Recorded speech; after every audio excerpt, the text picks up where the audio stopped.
10. Tomó otra taza del café de Torre, esta vez sin crema de leche. Luego cogió el ejemplar forrado de plástico una vez más. ¿Qué lo hace especial?, preguntó. Quiero decir, para mí es especial porque hace poco conocí a alguien que se llama igual que el tipo que lo escribió. Pero... A Eddie le asaltó una idea y le dio la vuelta al libro para ver la solapa trasera, esperando encontrar una foto del autor. Lo que encontró en su lugar fue una breve biografía de 2 líneas. Benjamin Stillman Jr. es ranchero en Montana. Esta es su segunda novela. Debajo había el dibujo de un águila y un eslogan: compre bonos de guerra. ¿Es especial para ti? ¿Qué hace que valga 7.500 pavos? El rostro de Torre se encendió. 15 minutos antes había sentido un terror mortal por su vida, aunque Eddie pensó que nadie lo habría dicho de haberlo visto en ese momento. En ese instante se aferraba a su obsesión. Roland tenía su torre oscura. Este hombre tenía sus libros raros. Lo sostenía de forma tal que Eddie podía ver la cubierta. Dice el Dogan, ¿no es así? Así es. Torre abrió el libro y señaló la solapa interior, también forrada de plástico, donde la historia estaba resumida. ¿Y aquí? El Dogan, leyó Eddie, una espeluznante historia sobre el viejo oeste y sobre la lucha de un heroico indio bravo por sobrevivir. ¿Y qué? Ahora mire esto, dijo Torre con tono triunfal y fue a la página del título. Allí Eddie leyó: El Hogan, Benjamin Stillman Jr. No lo entiendo, dijo Eddie. ¿Qué tiene de importante? Torre puso los ojos en blanco. Vuelva a leerlo. ¿Por qué no me dices lo que...? No, vuelva a leerlo. Insisto, el placer está en descubrimiento, señor Dean. Cualquier coleccionista le dirá lo mismo, ya sean sellos, monedas o libros, el placer está en el descubrimiento. Volvió a la cubierta y esta vez Eddie lo vio. El título de la cubierta está mal impreso, ¿verdad? Pone Dogan en lugar de Hogan. Torre hizo un gesto de asentimiento con felicidad. Un Hogan es una casa india como la que está dibujada en la portada. Un Dogan es, bueno, no es nada. La cubierta mal impresa le da cierto valor al libro, pero ahora mire esto, fíjese. Fue a la página de créditos y le pasó el libro a Eddie. La fecha de derechos de reproducción era 1943, lo cual, por supuesto, explicaba el águila y la consigna en la solapa en la que estaba la biografía del autor. El título del libro figuraba como El Hogan, así que parecía correcto. Eddie estaba a punto de preguntar cuándo lo había comprado. Se han dejado el junior del nombre del autor, ¿no? Sí. Torre estuvo a punto de abrazarlo, como si el libro hubiera sido escrito en realidad por el padre del autor. En realidad, en una ocasión en la que se encontraba en la Convención Bibliográfica de Filadelfia, le expliqué la situación de este libro en particular a un abogado que le echó un vistazo a la ley de derechos de reproducción y me dijo que el padre de Slim podría reclamar derechos de autoría de este libro por un simple error tipográfico. Asombroso, ¿no cree? Totalmente, dijo Eddie, al tiempo que pensaba. Stillman el viejo, Stillman el joven. Pensó en cómo Jake se había hecho amigo muy deprisa de este último y se preguntaba por qué eso le daba tanta mala espina ahora, mientras estaba sentado ahí, bebiendo café, en el pequeño y viejo Cala de Nueva York.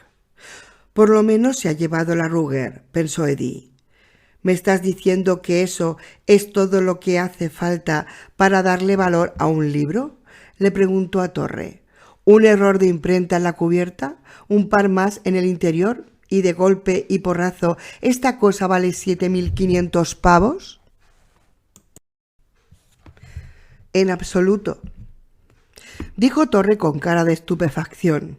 Sin embargo, el señor Slimman escribió 3 novelas del oeste realmente excelentes, todas desde el punto de vista de los indios. El Hogan es la segunda. Se convirtió en un grave problema después de la guerra en Montana.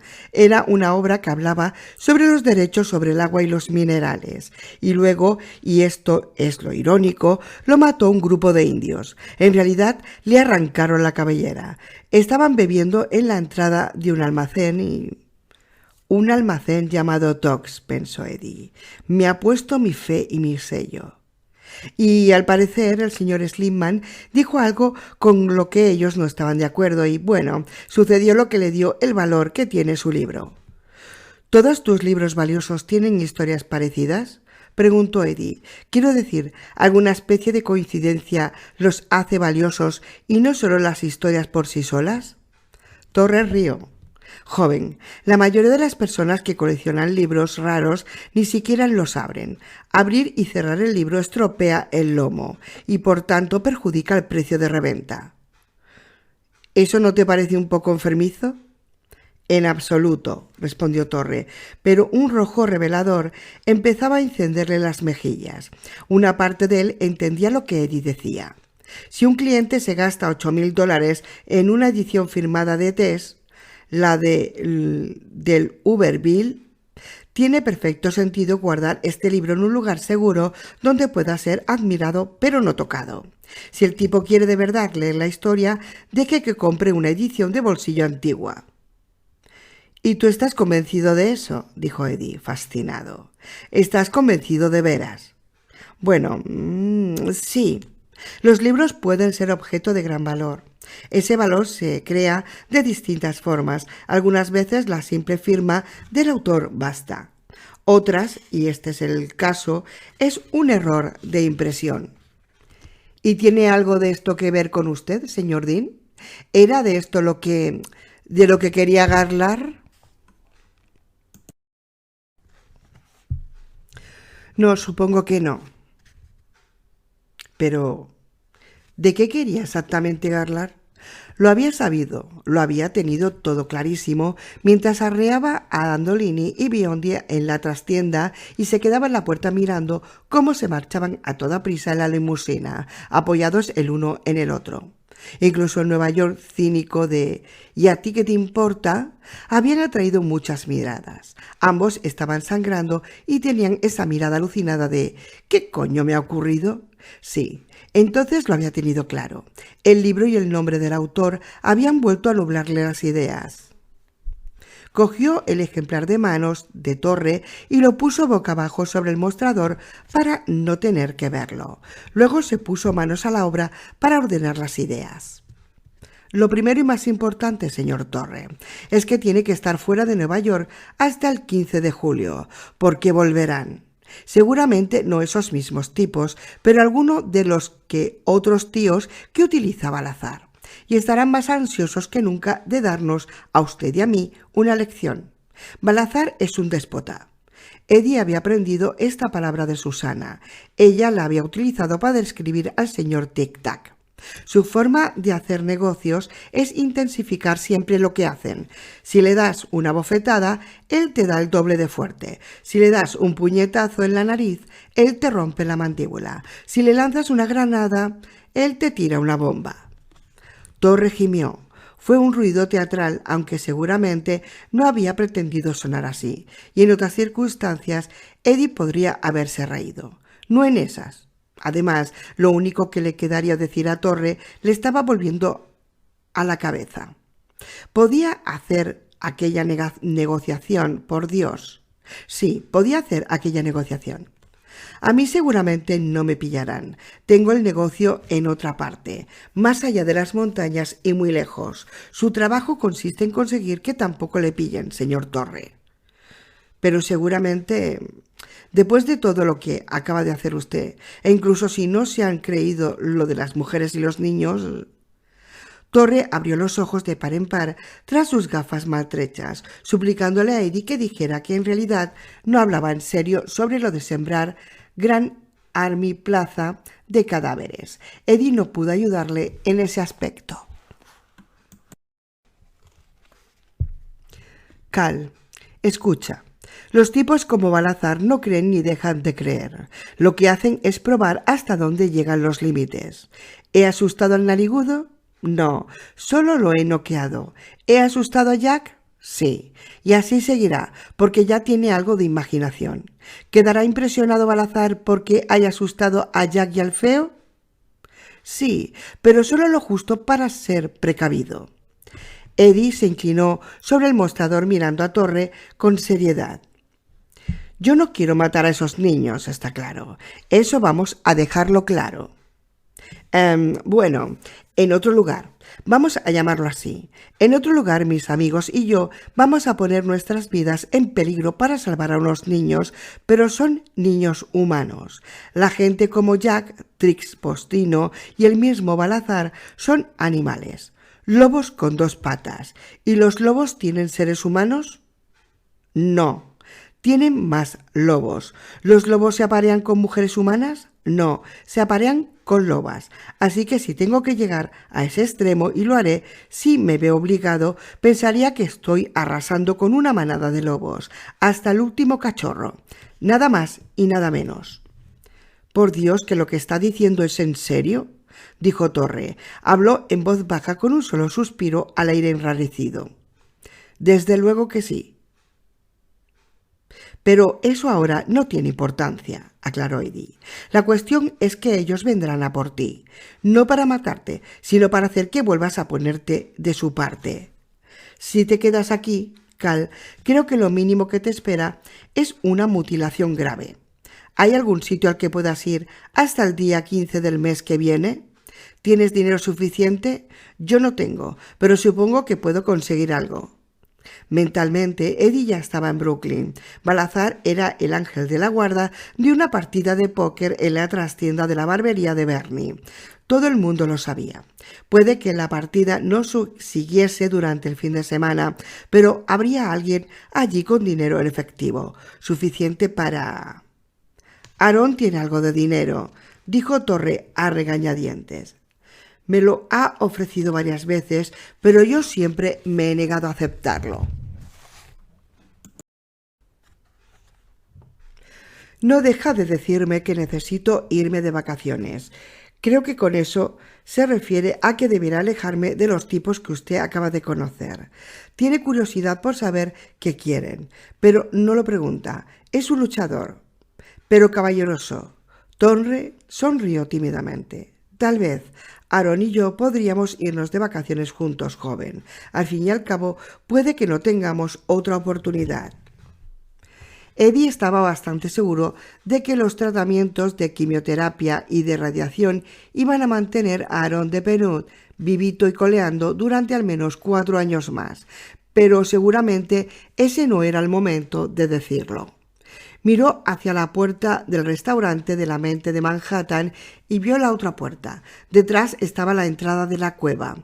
Allí sentado como un oso yogi de cómic, como una silueta con las piernas cruzadas, estaba el pistolero. Eddie se preguntó cuánto tiempo llevaría allí, cuánto tiempo había estado escuchando Roland el sonido sordo, aunque enloquecedor de las campanillas de exotránsito. ¿Cree que Atlantic City sería muy lejos?, preguntó con timidez Torre. Eddie Dean casi se estremeció al pensarlo. Tuvo una rápida visión de 2 corderos rechonchos, bastante mayores, sí, pero todavía bastante apetecibles, dirigiéndose no solo hacia una manada de lobos, sino a una ciudad llena de ellos. Allí no, dijo Eddie. Cualquier lugar menos ese. ¿Y a Maine o a New Hampshire? Tal vez podríamos alquilar una casa de campo junto a un lago en alguna parte hasta el 15 de julio. Eddie hizo un gran gesto de asentimiento. Era un chico de ciudad. Le resultaba difícil imaginar que los malos se dirigieran al norte, a Nueva Inglaterra, con esas gorras a cuadros y sus chalecos de pulmón, mientras masticaban sus bocadillos de pimiento y se bebían un vino italiano rufino. Eso estaría mejor, dijo, y mientras estás allí podrías intentar encontrar un abogado. Torre rompió a reír. Eddie lo miró con la cabeza agachada, sonriendo él también un poco. Siempre era bueno hacer reír a los demás, pero era mejor cuando sabías de qué coño se reían. Lo siento, se disculpó Torre después de un rato. Es que Aaron es abogado, su hermana y sus 2 hermanos, todos menores que él, todavía ejercen. Les gusta presumir de que tienen el membrete legal más exclusivo de Nueva York, tal vez en todo Estados Unidos. Dice simplemente, de Penot. Eso acelera las cosas, dijo Eddie. Quiero que le pidas al señor de Penot que te redacte un contrato mientras estás de vacaciones en Nueva Inglaterra. Esconderse en Nueva Inglaterra, dijo Torre. De pronto pareció taciturno. Refugiado en Nueva Inglaterra. Llámalo como te salga de las narices, espetó Eddie. Pero haz que te redacte ese documento. Vas a venderme ese solar, a mí y a mis amigos, a la TED Corporation, para empezar. Solo recibirás un pavo, pero puedo garantizarte casi con total seguridad que al final conseguirás un valor de mercado justo. Tenía más que decir, mucho más, pero se calló en ese punto cuando tendió la mano hacia el libro. El Dogan o el Hogan, o como quien quiera que se titulase, una expresión de renuncia mezquina se había apoderado del rostro de Torre, lo que hacía que la mirada fuera desagradable. Era la estupidez de trasfondo que había en ella, y no muy en el fondo.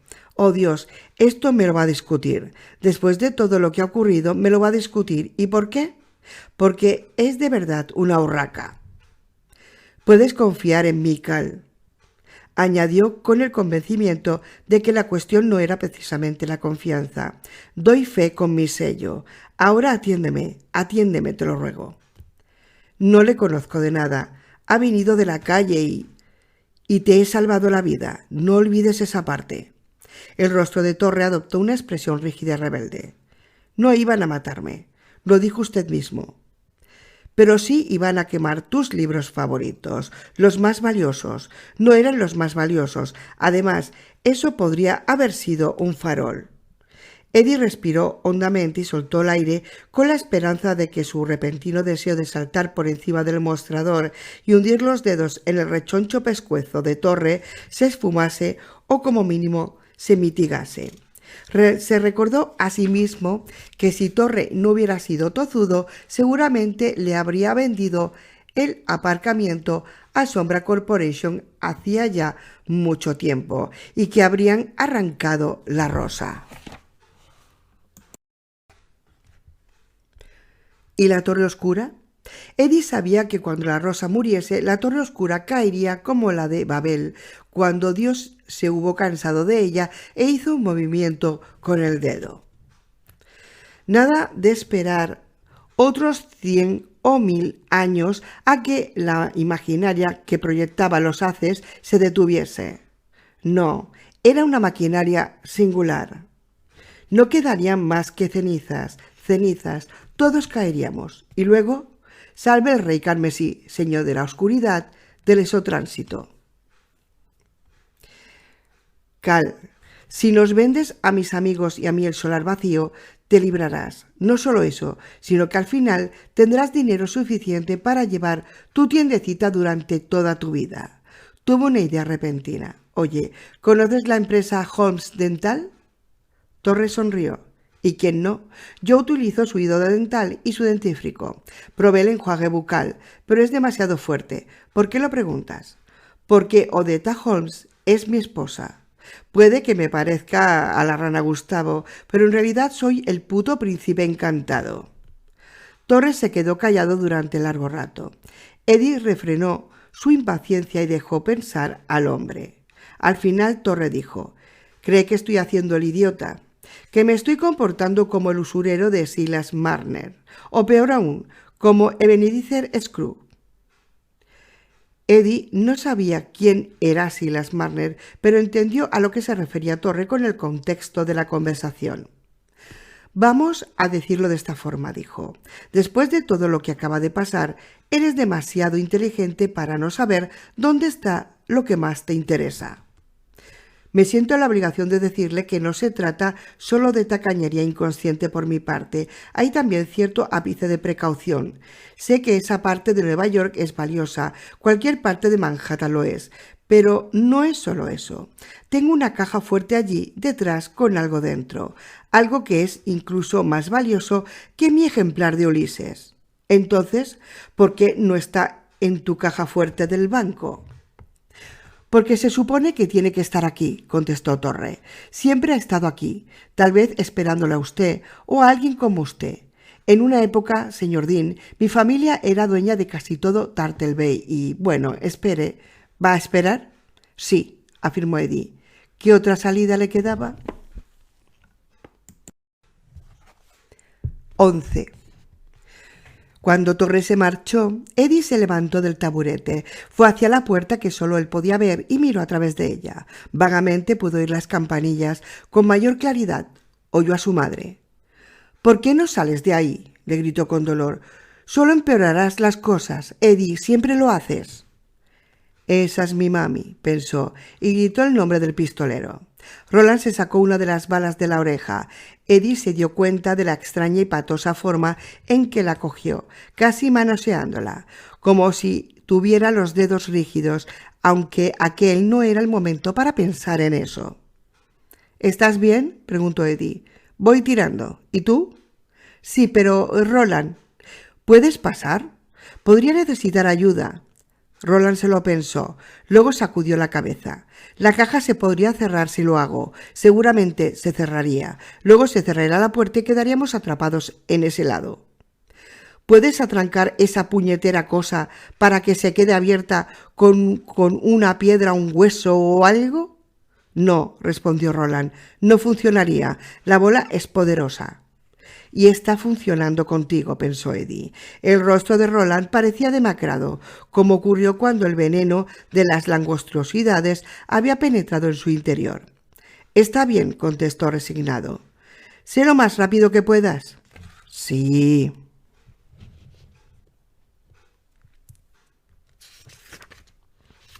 12. Cuando se volvió, Torre lo estaba mirando con gesto interrogativo. ¿Con quién estaba hablando? Eddie se echó a un lado y señaló la puerta. ¿Ves algo allí, Saí? Calvin Torre miró, empezó a sacudir la cabeza. Luego volvió a mirar durante un instante, más largo. «Un resplandor», dijo al final, «como aire caliente sobre un incinerador. ¿Quién está allí? ¿Qué hay allí?» «De momento digamos que nadie. ¿Qué tienes en la mano?» Torre la levantó. Era un sobre, muy antiguo. Tenía escrito con letra inglesa: Stefan Toren y Dead Letter. Abajo, dibujados con esmero y con tinta antigua, estaban los mismos símbolos que había en la puerta y en la caja. «Ahora puede que hayamos llegado a alguna parte», pensó Eddie. «Una vez este sobre contuvo la voluntad de mi retatarabuelo», anunció Calvin Torre. La fecha que tenía escrita era 19 de marzo de 1846. «Ahora no hay más que un trozo de papel con un nombre escrito. Si puede decirme cuál es ese nombre, joven, haré lo que me pide». «Ah, claro», rumió Eddie, «con que todo se reduce a otro acertijo, aunque esta vez no eran 4 vidas las que dependían de la respuesta, sino toda una existencia». «Gracias a Dios es uno fácil», pensó. «Es The Chain», dijo Eddie. «El nombre de pila puede ser Roland, el nombre de mi Dint, o Steven, el nombre de su padre». Fue como si el rostro de Calvin Torre quedase exangüe. Eddie nos explicaba cómo el hombre era capaz de mantenerse en pie. «Dios mío, querido, estás en los cielos», exclamó. Con los dedos temblorosos sacó el trozo de papel antiguo y quebradizo del sobre. Un viajero del tiempo que había viajado más de 131 años hasta este dónde y este cuándo. Estaba plegado. Torre lo desplegó y lo puso sobre el mostrador, donde ambos pudieron leer lo que Stefan Toren había escrito con la misma y firme letra inglesa: Roland, The Chains, de Gilead.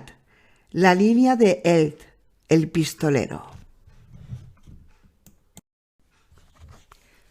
13. Hablaron un rato más, unos 15 minutos, y Eddie supuso que al menos una parte de lo dicho era importante, aunque lo que de verdad importaba era el momento en que le había dicho a Torre el nombre que sus 3 veces bisabuelo había escrito en un pedazo de papel 14 años antes de que estallase la guerra de secesión. Lo que Eddie había descubierto sobre Torre durante su garla era desconcertante. Albergaba cierto respeto por el hombre, de hecho, por cualquier hombre que fuera capaz de resistirse más de 20 segundos a los matones de Balazar, pero no le gustaba mucho. Tenía algo de estupidez intencionada. Eddie creía que era fruto de la autosugestión e instigado por su psicólogo, que le había dicho que tenía que cuidar de sí mismo, que tenía que ser el capitán de su nave, el autor de su propio destino, respetar sus deseos y toda esa palabrería. Todas esas palabrejas y términos codificados que significaban que estaba bien ser un capullo egoísta, que era noble. Incluso cuando Torre le contó a Eddie que Aarón de Penot era su único amigo, a Eddie no le sorprendió. Lo que sí le sorprendió es que Torre tuviera algún amigo. Un hombre así no podría ser jamás Catet, e incomodó a Eddie saber que sus destinos estaban tan unidos. Tendrás que confiar en el K. Para eso está el K, ¿no? Claro que estaba para eso, pero a Eddie no tenía por qué gustarle. 14. Eddie preguntó si Torre tenía un anillo con la expresión ex libris grabada. Torre puso cara de confusión. A continuación se rió y le dijo a Eddie que lo que había querido decir era ex libris. Rebuscó en una de sus estanterías, encontró un libro y le mostró a Eddie la ilustración de la cubierta. Eddie hizo un gesto de asentimiento. No, respondió Torre, pero a un tipo como yo le iría como anillo al dedo, ¿no? Miró a Eddie con entusiasmo. ¿Por qué lo pregunta? Sin embargo, la futura responsabilidad de Torre de salvar a un hombre que en ese momento estaba explorando las carreteras de múltiples Norteaméricas era un tema que a Eddie no le apetecía sacar en ese instante. Había llegado a un punto de estar aún triste de reventarle la cabeza al tipo y tenía que volver a pasar por la puerta ignota antes de que la 13 negra dejara a Roland hecho polvo. No importa, pero si ves uno, debes cogerlo. Una cosa más y luego me voy. ¿Qué es? Quiero que me prometas que en cuanto yo me vaya, te irás tú. Una vez más, Torre adoptó una actitud de recelo. Ese era el aspecto de su persona que Eddie sabía que con el tiempo podría llegar a odiar abiertamente. Bueno, a decir verdad, no sé qué puedo hacer.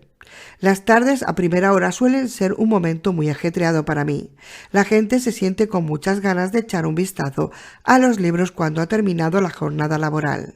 Y el señor Bryce va a venir para ver una primera edición de Veneno en las ondas, una novela de Irving Shaw sobre la radio y la era McCarthy. Al menos tendré que leer por encima de mi agenda de citas y... Siguió con la perorata. En realidad le iba dando más gas a medida que descendía de trivialidad en trivialidad. Eddie dijo con voz muy tenue: ¿Te gustan tus pelotas, Calvin? ¿Te sientes tan unidos a ellas como ellas a ti? Torre, que había estado pensando en quién alimentaría a Sergio si él levantaba el campamento de repente y huía, se calló y lo miró, confundido, como si jamás hubiera oído esa sencilla palabra de 3 sílabas. Eddie hizo un gesto con la cabeza en dirección en su entrepierna para ayudarlo. Los huevos, las bolas, las joyas de la corona, los cojones, la vieja fábrica de leche, los testículos. No entiendo lo que... El café de Eddie se había terminado. Para sustituirlo se sirvió un poco de crema de leche en la taza y se lo bebió. Te he dicho que si te quedas aquí podrías esperar una mutilación grave. Me refería a eso. Por ahí es por donde seguramente empezarán, por las pelotas, para darte una lección. El momento en que ocurra depende casi del todo de si hay tráfico o no. Tráfico, repitió Torre con una total falta de expresión en la voz. Eso es, afirmó Eddie, sorbiendo su crema de leche como si fuera un chupito de coñac. básicamente de lo que tarde Jack Andolini en volver con el coche a Brooklyn y luego de lo que tarde Balazar en cargar alguna camioneta destartalada o furgoneta con unos tipos para volver aquí. Espero que Jack esté demasiado aturdido para telefonear. ¿Has pensado que Balazar esperaría hasta mañana? ¿Que reuniría a un pequeño grupo de cerebros de confianza como Kevin Blake y Simi Dretto para discutir el tema? Eddie levantó primero un dedo y luego dos. Tenía tierra de otro mundo bajo las uñas. Primero, no tienen cerebro. Segundo, Balazar no confía en ellos. Lo que hará Cal es lo que haría cualquier déspota con éxito. Reaccionará enseguida, rápido como el rayo. El tráfico de hora punta lo retendrá durante un rato, pero si todavía sigues aquí, a las 6:30 como muy tarde, puedes despedirte de tus pelotas. Te las arrancarán con un cuchillo, cauterizarán la herida con uno de esos pequeños sopletes, Bird of Matic. Basta, suplicó Torre. Ahora en lugar de blanco se había puesto verde, sobre todo por la zona de las agallas. Iré a un hotel que está en el Village. Hay un par que son baratos y que ofrecen sus servicios a escritores y artistas que no están en racha y las habitaciones son feas, pero no están tan mal. Llamaré a Aarón y nos iremos al norte mañana por la mañana. Bien, pueblo, ¿a dónde ir?, dijo Eddie, porque tal vez mis amigos o yo necesitemos ponernos en contacto contigo.